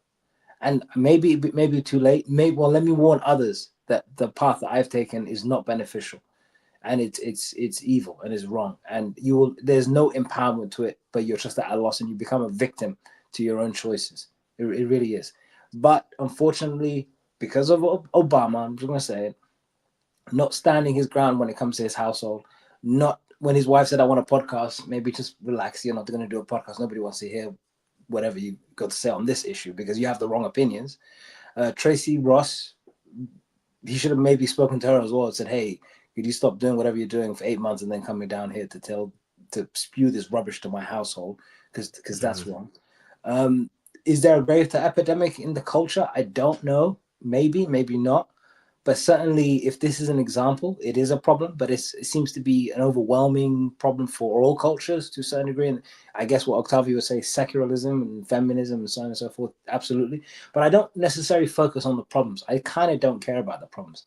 I care about the solution. And one thing that this sister said, which is good, but I always feel like it's lacking. And I said this on the podcast to Question Everything, the episode that I did with Octavio a few days ago. And I think it was just a midnight coffee or something. I don't know what it was, but the guest that was on said, we need to change. We need society to change and be more conservative and what have you. And I said to him, well, you're alluding to solutions. What grounded solutions do you have? Well, he said, not to mischaracterize what he said, but hopefully as best as I can remember, we can come together based on our country or our village or whatever political beliefs we have. And I said to him, this is the point I'm making is the only solution to these problems, in my opinion, is religion. I think if you're going to be a Christian, be a Christian and just live up to the standard. If you're going to be a Muslim, be a Muslim. Not this halfway, well, we need to do this and you need to lose weight and you need to stop this and you need to, I don't care. Just what overwhelming authority controls your life? Well, me and what I think. Okay, then I don't care. You deserve every chaos that comes to your life because your emotions will betray you, society will betray you, family will betray you, your friends will betray you, everybody will betray yourself as well. So the idea that I can think my way into a solution when it comes to such important things, you think too much of yourself. You think way too, just get married and say, well, maybe this is the best possible outcome because I may not trust myself to say I will make the right decision in terms of this. I desire this, so therefore I'm going to do it. It may not be the best moral compass because it may start off well, but sooner or later you'll weaver off. So I wish the sister would just say, can you just become Muslim? Or maybe somebody else would say become Christian or whatever it is, although I disagree with that because Christianity is not the solution, Islam is the solution, as we all know. Just something grounded in absolute that makes you submit and to not go towards your own desires, whether it be your what you think may be true or you feel may be true or whatever. No matter how smart you are, you can't outthink your own self. You'll deceive yourself at some point. And Diana Ross has definitely deceived. Tracee Ross has definitely deceived herself, and this is the outcome. Just obey and submit to something greater than yourself that's held societies together for centuries or millennia or whatever. It seems to work. It's not working. Yeah. This is what I was going to say. So again, I think that when you're looking at a problem and you're trying to solve a problem, I think when you have a genuine desire to deal with the issue, you can't approach it in absolutes, because in doing so, you're not going to impact the people that need to be impacted. So just, in my opinion, just saying to a community of people who are generally speaking quite not really religious or very surface level, you need to become a Muslim. It's doing a disservice to the problem, in my opinion. You're not because that's not a message that's going to land on people and they're going to dismiss it. Let's just be honest. Only a few people are going to be like, oh, okay, let me go and look into that and see. So I don't think that's a realistic way to deal with it, especially if you genuinely want to deal with the issue. That's doing a bit of a disservice. I don't think I don't think that really shows a genuine desire, because it's not going to land. That's why I celebrate what she was saying, because what she was doing was, she's also a Muslim, so at some level she's probably going to introduce that into her message. But what she is saying is, look, the first thing is we have to take accountability for your own lifestyle. Stop blaming everyone else. Stop blaming all the men that you're with. Look at yourself and take accountability for your own behavior. And that message is better to me than just saying to someone, become a Muslim. In my opinion, that can come later. But when you're trying to address a whole group of people from all walks of life, from all different backgrounds, to just make a very definitive response that you have to be, and then corner them off into one section, it's not gonna hit the people that need to be hit. It's not gonna resonate with everyone. But when you say to someone, look at your character, regardless if you're Christian, Muslim, Hindu, take accountability for your own behavior.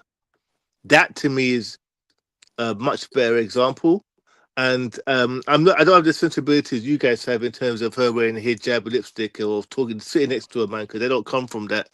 I don't have those sensibilities, so I'm focusing on what she's saying, and whether or not that would be impactful to issues that, particularly in the Black community, that she's addressing.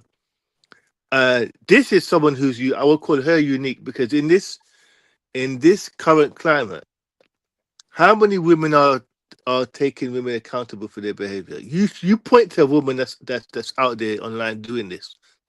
I don't know any. I really don't. Maybe Candice always did it to some level, but there's she gets caught up in other stuff. But exclusively does it. There's very few. I could think of maybe Shahad Ali is one person who's another Muslim in Nation of Islam. She's the only one that's known for doing it. And this lady, that's it. There's no one else. So juxtapose them to the kind of people that we just be listening to. I'm not going to pick holes in them and what they're doing, because I think that the issue is far greater than just picking on things that may be just down to sensibilities or religious reasons. So I celebrate what she was saying there, and it makes sense what she was saying. As a Christian, can I give them a little pushback and then yeah. Is that okay, Octavio? Just literally 2 seconds. I think you're right in the sense that my message wouldn't appeal to the masses on basic levels. That it kind of will put certain people off, because the message isn't somewhat more broad and isn't cannot be necessarily tailored to their particular background or circumstance and such. You're right.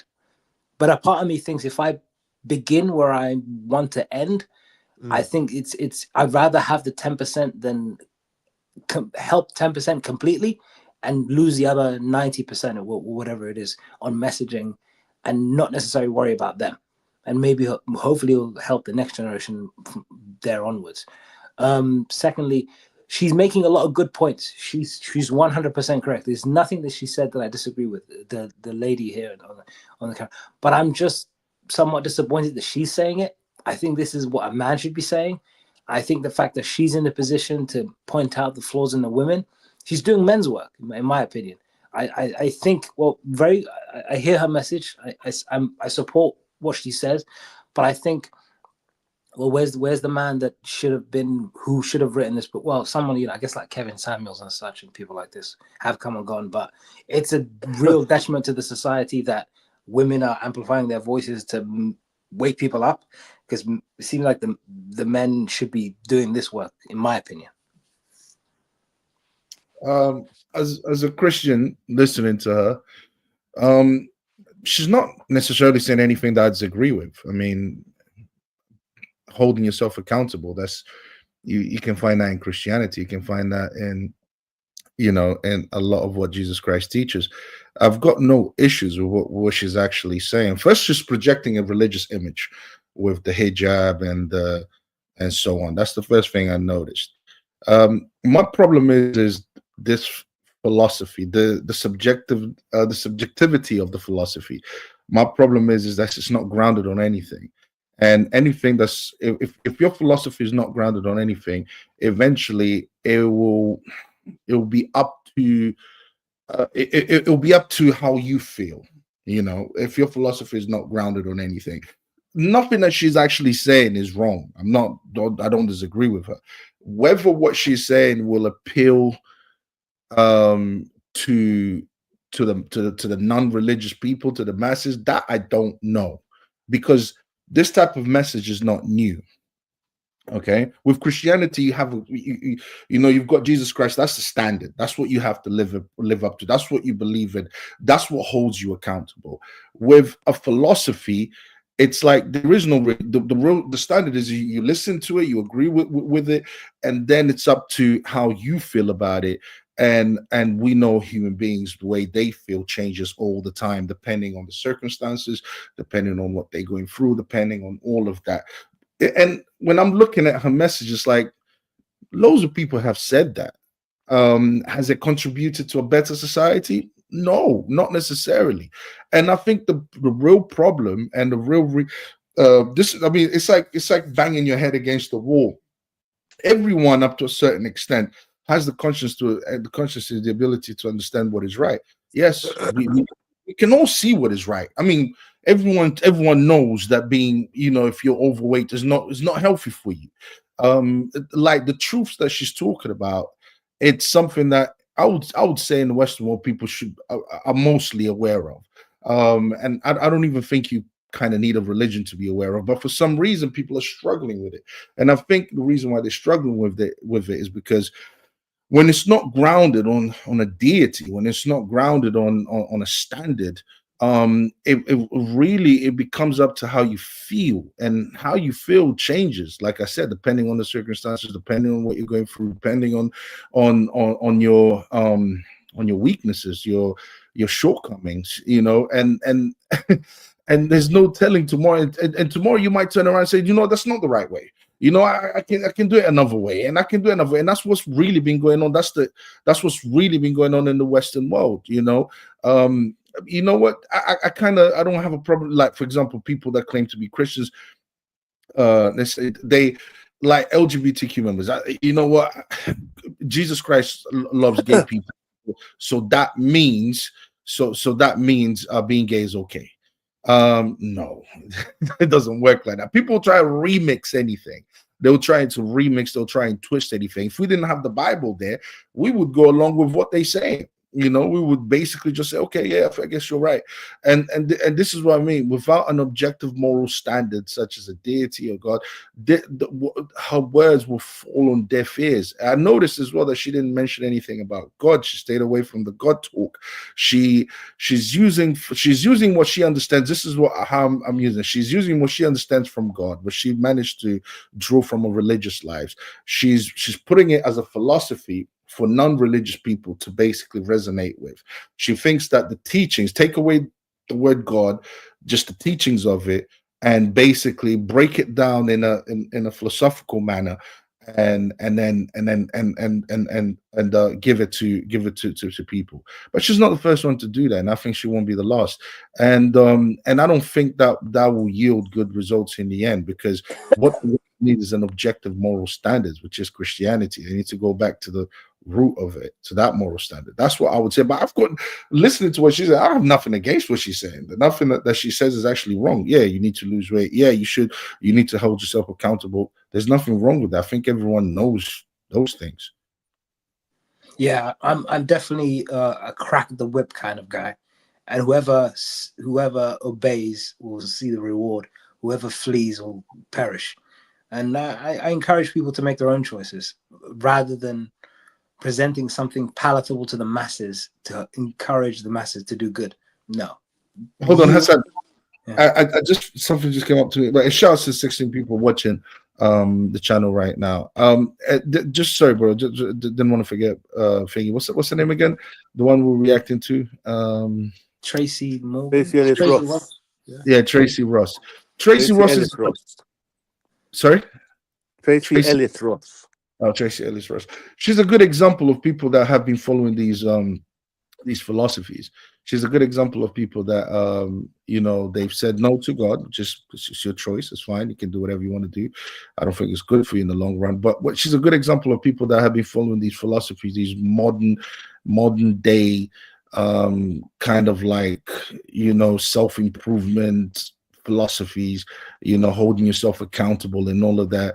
God knows she looks like the type that's been doing a lot of that, keeps making the wrong choices in her life, in spite of how successful she is, in spite of all of that. She keeps making the wrong decisions in her life, and now she's in the situation that she's in, full of grief. But yeah, she reminds me. I bet you if you to show her book to Ross, to Tracee Ross, she would be like, yeah, I agree with that. We have to hold ourselves accountable. But she'll remix it in her head in a whole different way. And she'll try and spin it in a whole different way to suit her feminist. No, hold on. Actually, to be fair to the sister, she did speak about feminism. She did say, the feminism is bad and so on. So actually, I take that back. Maybe Tracee Ross will grab the book and throw it in the bin. You said, what about feminism? That's it. I'm done to get out of it. By the way, I do watch this. I've seen that woman a few times. That she really doesn't mess about. She does not mess about. She completely destroys the whole feminism philosophy. Is she Muslim? I'm not sure if she's a Muslim. If I'm honest, I'm not sure. I've only seen her on clips. I have to check out her channel. I'll suggest. Yeah, I'll suggest so. Yeah, with the hijab, yeah, I would have. She might be nation. She might be nation. Ah, good point. But nation of Islam, Muslims too, aren't they? They well, according to her son, they won't be Muslims, but they are. They consider themselves to be. Oh, I don't know that. No, hold on a second. No. If Andrew Tate is a Muslim, then she's a Muslim. Isn't that right, Hassan? I don't know her personally. I'm assuming she's Muslim in the traditional sense, but Nation of Islam is definitely not Muslims now. So hold on a second. Oh yeah, you did explain it because they believe in the another prophet. That's why. That's the reason. He did explain it. From what little I heard, yeah. From what little I know. I'm actually going to listen to a podcast, but I think she's a Muslim. Even if she's. Sorry. Did you say Nation of Islam and they're not Muslims? Yeah. He did say that because of the whole Fahad Muhammad is the last prophet, not Muhammad. That's why they reject them as Muslims. Oh, I see. Yeah. Oh, Elijah. Right. That's right. I think Elijah Muhammad. Sorry, as the last prophet, not Muhammad. Yeah. I think from what little I know, I feel confident saying they're not Muslims. Okay. You sure? Yeah. Would you say the same about this sister here? I don't know her personally. I'm assuming that she's a Muslim, a traditional Muslim. Yeah. Okay. So you're being charged. Quick put. Why? We're in lipstick is not. I mean, every Muslim woman I see with a hijab has lips, a face full of makeup. Yeah, So why are we picking on her lipstick? The Prophet No, Muhammad. if it was another Every Muslim, young no, girl I no. see with a hijab has a face full of makeup. Everyone. Ask Hassan when one of the Muslim girls tried to expose some other Dawa guy. We were laughing at her makeup, like because she had like I think that's a private conversation. eyelashes and all of that type of stuff. That was the first thing I noticed. But the thing is, you're right in saying that because look at her. Look, but bro, I'm sorry to say. She's actually okay. Most of them have a full face of makeup. I'm not saying that's wrong, by the way. It doesn't bother me because I don't care. I'm just saying I find it strange that her makeup is being brought up because every Muslim one I see has wears makeup.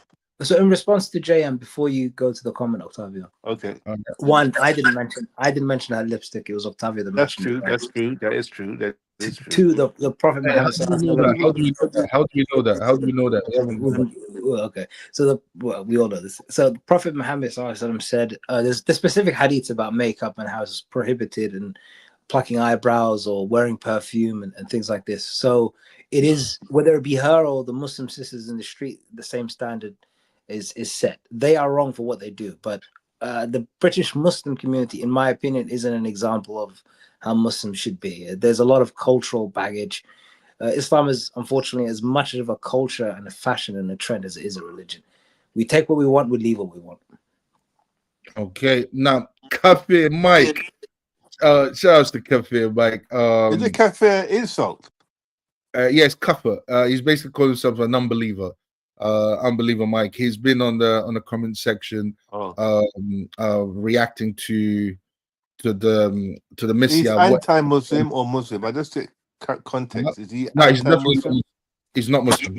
He's not Muslim. Is he used to be a Muslim? I don't know. Kafir.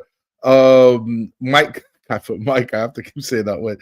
Kafir. Mike. What does that word kafir mean? Disbeliever. Unbeliever. But is it someone that was a believer that is a disbeliever or disbeliever? No, person there's always been a disbeliever. So Hassan Nelson is a kafir. Yes. Hold on, let me read the brother's comment. Yeah, he says Noi believe Fard was Allah incarnate, and they say the most honorable Elijah Muhammad was a prophet. They are heretics according to the Sunni, like the Ahmadiyya. He's right. He's right. The kafir is correct. The Catholic, no ex-Catholic, just an atheist now. Nice. Go back to Catholicism. Go back. Nelson, you got to get at him. Get at him. Yeah, go back to Catholicism, bro. Don't become an atheist. What you doing, Catholic Mike? But ask him to come on the show. Cause I want to hear his story. Ask him to come on the show, bro. I've actually made the invitation. I told him, why don't you join us for one of our shows, because he seems to be quite knowledgeable as well. I'd like to hear that story, how he came from Catholic to atheist. Yeah. Actually, please, yes, let's do that. Let's do that, Kafir Mike. All non-Muslims are Kafirs to the Salafi. What's NOI? Oh, Nation of Islam. Nation of Islam, yeah. Nation of Islam is that right? Hassan? Sorry, just pausing for he said to the Salafi. So I think he's being a bit precise, but generally speaking, when he said Sunni, I would say yes, that's the Sunni. Disbelief. The literal translation for the word kufar or kafir is disbeliever. So yeah, whether it be generally the Sunni interpretation is that, yeah. So anyone who doesn't believe in Islam basically is a kafir. Who rejects it. Who rejects it. He said kafir root word is to conceal. So you know the truth and then you reject it, yeah. So the root word to kafir you can't call me a kafir then. Yes. You're a kafir, JM. How do you know I know the truth? How do you know I knew the truth? You know that Allah is the God of the world and Prophet Muhammad is the How do you know I know that? Because I've heard you're not an ignorant guy. You said yourself I grew up around Muslims, or you've been on the podcast enough to know that. No, but I know I don't believe it. I don't use the word Allah. Allah is a moon god. I keep telling you that. There we go. So I don't use that word, that god. There we go. They're cracking me up. I'll go with Yahweh. I'll say Yahweh if anything. The Tetragrammaton. I'm going there. Kafir Mike, who's your new god now? Is it atheism? No, I'm joking. Kafir Mike, listen, we would love to have you on. We like people, intelligent people of all different backgrounds and ideologies, mainly different ideologies. Doesn't matter what background you're. But yeah, different ideologies, different religions, different ways of thinking. So it would be interesting. It'll be interesting to hear what you have to say. Especially, you're quite knowledgeable on when it comes to Islam. So I want to see how knowledgeable you are when it comes to Catholicism. That is where it gets tricky. The know the truth part. So not all Sunnis say all disbelievers are kafir. Is this true? Just passing through. Was it not? So not all Sunnis say all disbelievers are kafir. I mean, it's a bit tricky. Well, I mean, if you haven't heard the message, then you wouldn't be kafir. There's there is. I guess he uses the word tricky in a sense. Yeah, there is it does get tricky in the sense that if you've never heard the message, how can you reject the message? If you heard it, if you didn't hear it in the correct way and it wasn't presented to you in fully and in an appropriate way, are you kafir? So it's tricky in the sense that in terms of how you're judged. He's right. Oh, so he's right. Okay. Yes. Somebody who knows, some hadiths say as soon as you hear the prophet's name or some hadiths from what I hear, as soon as you hear the name and you reject it, whether it be the name of Allah or the messenger, you're deemed as kuffar from there onwards. But that might be a Salafi interpretation. But to know it, to understand Islam being the definition of truth in this context, and then to reject it, definitely a disbeliever, definitely kuffar. Okay. So the problem is okay. And before we go into last thoughts, let's one you have to have heard the message. He's right there, and now he says the correct way. One more complication. This guy knows his stuff. Just passing through, you're getting props here. For the first time. First time, yeah, podcast, usually you get buoyed off. He's saying, you know your stuff. You know your stuff. That's what he's saying. He's giving you props, bro. But yeah, guys, last thoughts then. I'll go last. I'm gonna send you my the email, the Solution Podcast email. Send me a message there. I'll send you a link if you want to ever join us and all of that for and share your thoughts. It'll be interesting to see how you went from Catholicism to atheism. Yeah, go ahead, Jim. So I think JM wanted to go last. I'll go first. I put something that I want to share my screen just to show you some of the just to give an indication that maybe Tracee is a victim, but she helps in her own victimhood. She perpetuates her own victimhood to a certain degree of the situation that she's in. This is Harry Styles. This is some of the things that he outwardly promotes with his wearing a dress and stuff. This is what? Are you serious? Yeah, this is him. This is in a photo shoot wearing the shoes of a schoolgirl, and I don't know what this is, a corset or whatever, and a dress. So when she looks at this man and she says, I'm going to be in a relationship with him, she knows what she's doing. She's not looking for a husband. She's looking for a man who's the father of her children. She, in a sense, is looking for a good time and somebody that will confirm her feminist ideals. So she perpetuates her own victimhood. And the grief that she is facing is by her own hands. Yeah. And unfortunately, the people around her are amplifying that and using moral justifications like women's rights, Roe v. Wade, so on and so forth. It's very self-serving. It's very damaging to it's very damaging to society. It's damaging to her. I wish people wouldn't amplify this And I wish men would take up more of their role in terms of guiding women rather than using them as sexual objects and allowing them to perpetuate their own delusion. But this is where we are. Okay, when it comes to was it Tracee Ellis Ross? When it comes to her, whether she's an agent or a victim. When I say victim, I don't mean innocent. But she is definitely a product of feminism, or the feminist ideology, and it's definitely not surprising that she is where she is, given what feminism teaches. You know, abortion, killing babies in the womb. What else? Promiscuity, go out there, the sexual revolution, and the whole, all the trans ideology stuff, legalization of homosexuality all came about through the movement of feminism, because feminism supports all of that type of stuff. So I'm not surprised that she is where she is in life. What we do have consequences, whether we want to believe in it or not. It does have consequences. The consequences is, when we look at her life, is that promiscuous lifestyle has led her to basically not have a husband, not have a family, and now she's feeling the grief that she talks about. And so it's not surprising. The lesson here is very simple. There are consequences to your choices, to your moral choices. Whatever choices you make in life, there are consequences. And it's okay for you to say you don't believe in this ideology or that ideology, blah, blah, blah. At the end of the day, we'll see, which ideology produces the best results. And when it comes to feminism, all feminism has really done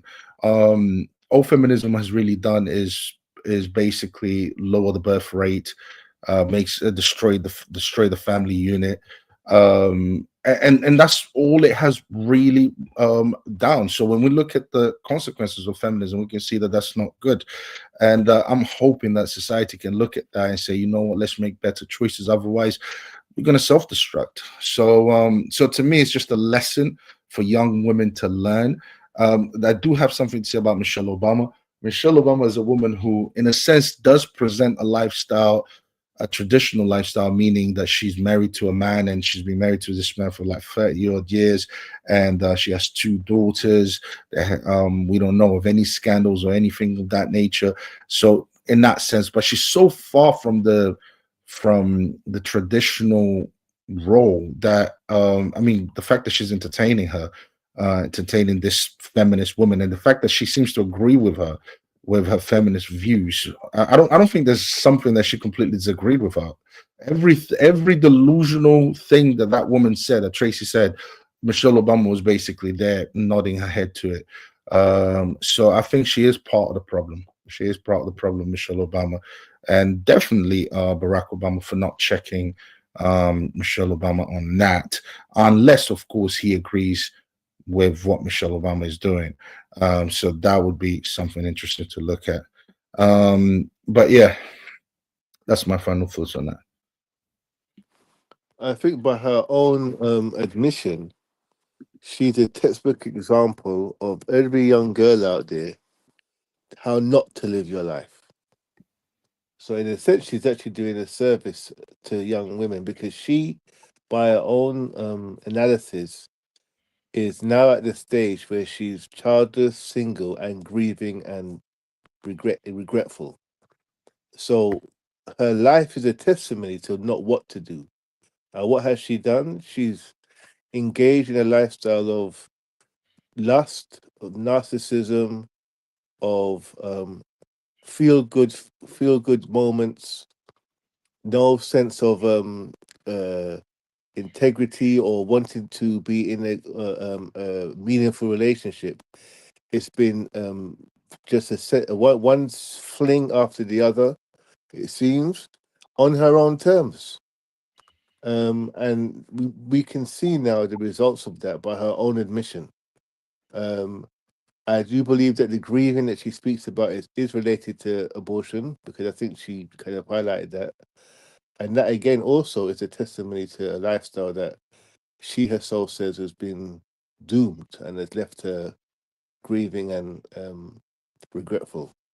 So that's it, really. I think it's just everyone. This is a good thing to show to perhaps young women and say, look, this is a woman that could have had it all. Attractive woman, famous woman, obviously attractive to men. She could have had the fairy tale wedding to the rich man, to the high value man. She could have had that, but she didn't want it. And now we see the results of it. So that's it. What a waste. Hmm? Yeah. Morally, spiritually, and physically. Well, physically, physically, she didn't give children. But just quickly before we close out, Kafa Mike says, passing through is a Muslim with a photo. Does he not know Angel will not enter a house with a picture in it? Sorry, I go off topic a lot. And a Somali Muslim, I don't know if that is that, and a Somali Muslim imam married David Bowie, and he dressed like a woman in the 70s. Wow. Okay, so to respond to the first point, yeah, Iman, that's the correct. So it's not Imam. Yeah, so he's referring to Iman, who was a model in the 70s or something, married David Bowie. Yeah, the singer, the model. David Bowie, the famous singer, the model, Imam. So yeah, I mean, yeah, people commit sins, and it is a sin for a Muslim woman to marry a non-Muslim man. She commits into model as well. That's an issue. But this is Somalia in the 70s, which was quite liberal, like most Muslim countries in the 70s, whether it be Somalia, Afghanistan, UAE, Syria, Egypt.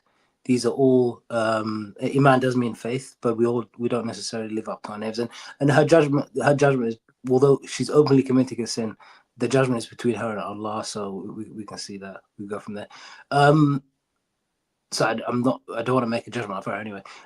So in terms of me having a picture of a very comical picture, in my opinion, of a woman on as my profile picture, or whatever.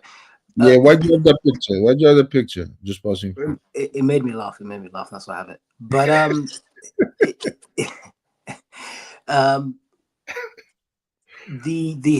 think in terms of having images, I would have to go to the fiqh on that. I'd have to go through the details of that. I mean, is it an image if it's on a screen? Is the screen which shows thousands of images per second to displays? Is that the same as the hadith that you're referring to? I'm not too sure. We'd have to go through the details. But I'd be glad to have that discussion with you if you were to come on the podcast at some point. So you're saying it's halal? He's saying it's haram. It's haram. Haram. He's still got a bit of Catholic in him, just pointing out people are doing wrong. Yeah, it looks like he still has a real Catholic in him. Shouts to everyone got 21 everybody's watching. And shouts to Kafa Mike. Listen, I put the email out there. Send me an email or something, bro. And maybe we can get you on the podcast so I can send you the link. That is a rated up woman. I don't know what that is. But anyway, shouts to you guys. Shouts to everyone watching. Shouts to Kafa Mike. And shouts to Rashid as well. And Movi. Yeah, and guys, we'll see you next time. Peace. Peace. Take it easy.